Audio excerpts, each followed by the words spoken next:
Yes, understand. Right now, I want to read this text, but I don't understand what is the meaning and what is the title for. Wow, 31 by 31 lessons. It's so interesting, but you know, doing translation into another language is often difficult because it requires grammatical structures, also it is linguistic vocabulary.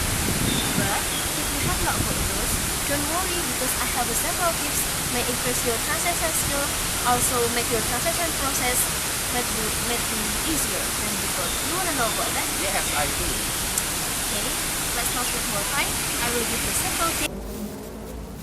Tips number 1. Read carefully before we start anything. Remember, when we want to start translation, we must read several times and taking the note. Make sure you read and understand what the text about, and know what the writer trying to say in the text, and know how the writer trying to say in the text, and know the single word, also the phrase in the text, and most important thing, you know the purpose of the text. After you read and understand, you can don't difficult to scroll the text because you may highlight the difficult things there. Also, you write down the word that most important in the text. Finally, if you are able to, you can research idiomatic ideas, also many ideas in the passage that make you fully understand. Like that. And let's move to tips number 2. For tips number 2, get your tools already. What is that? There is a good bilingual dictionary that is essential tools for you for any translation. Because even if you know anything about the important word, it's considered for you to get the option from the good bilingual dictionary, and then you know what the best match style and sense for your translations. And then we'll continue by my friends.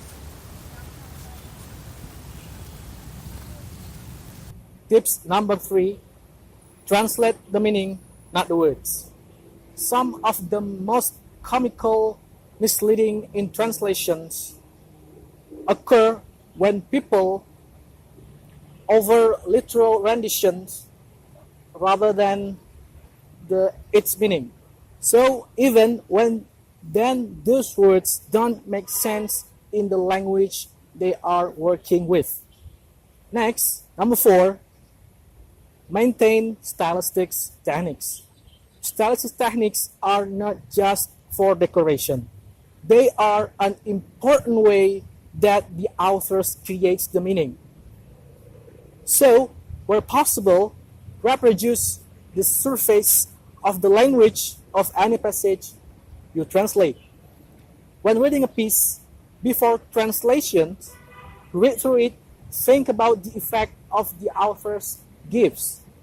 For example, note down sentences, colloquialisms, highly sentenced verbal rhymes, and rhythms. Of course, the frequency and the use of these techniques will vary, depend on the text you are working with.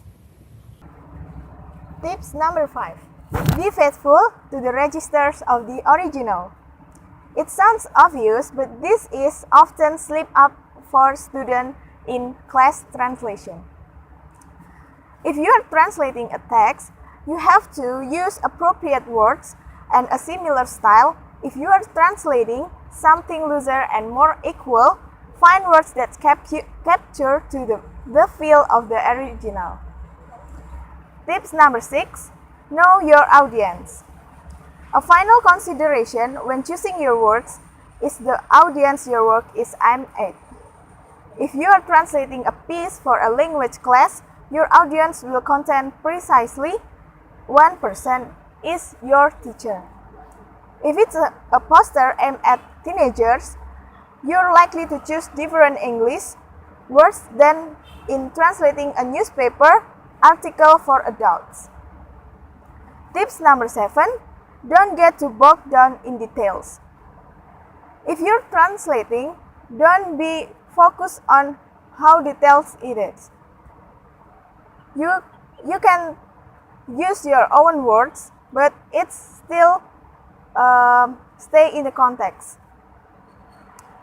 and still looks natural and easy rather than labored.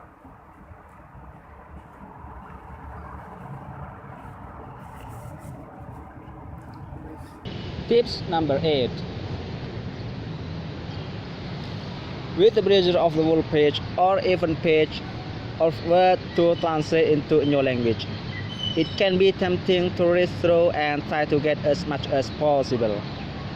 It is slightly different exercise, but I often make the mistake of starting translation from Latin like this. Covering the entire page in rough scroll and missing out the entire phrase or word that look too tricky to bother with.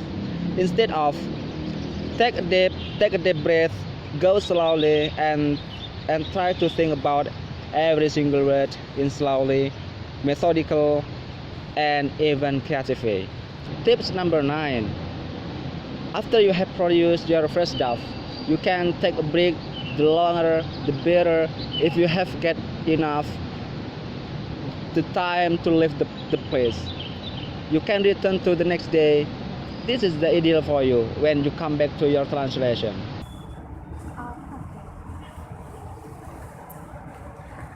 The tips number 10. Read your translation one more time. It means after you translate, you can take a break. After that, don't forget to check your work or your translation again and make sure you don't make a mistake. The last tips is learn from your mistake. Actually, it is one of the hardest part of language learning because we know nobody is perfect at written translation in the first time they try it. So please don't be afraid if you don't get it right in the first time. Never give up, give your best, and fix your mistake that you have given. So guys, I want to ask you one question. Do you think that translation is still difficult? I think no. If you think that translation is your big problem, just try to find and follow the tips and tricks to doing translation correctly. I believe it can make your translation is better than before.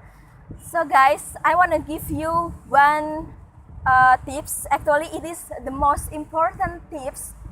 You have to be more practice, and practice. Thank you. That's all from us. Thanks for watching. Don't forget to like, comment, and subscribe. See you!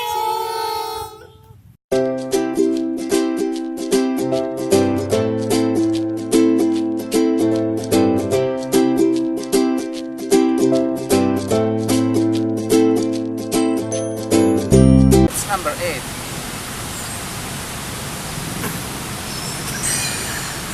With the browser of the whole page or even page, with the blazer into